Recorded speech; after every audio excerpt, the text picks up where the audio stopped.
കടലിൽ അത് തരിയുന്നു, താരുന്നു, കണ്ടെയ്നറുകൾ മറിയുന്നു. ഇതൊരു തിരക്കഥ പോലെയാണ്.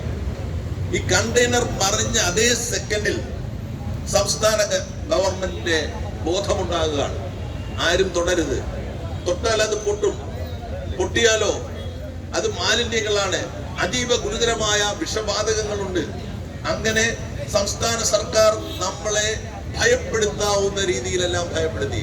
അവർക്കൊരു കാര്യം തെറ്റിപ്പോയി, ഇത് കടലിന്റെ മക്കളാണ്.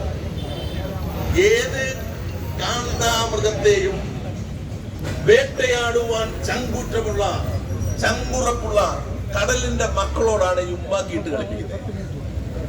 ഞങ്ങൾ പിന്മാറിയില്ലല്ലോ. പിന്മാറിയോ? ഞങ്ങൾ പിന്മാറിയില്ല. ഇപ്പോഴാണ് നമുക്ക് മനസ്സിലാകുന്നത് കടലിൽ കിടക്കുന്ന കണ്ടെയ്നർ നമ്മുടെ ഉപജീവന മാർഗത്തെ തടസ്സപ്പെടുത്തുന്നു. നമ്മുടെ ഉപജീവന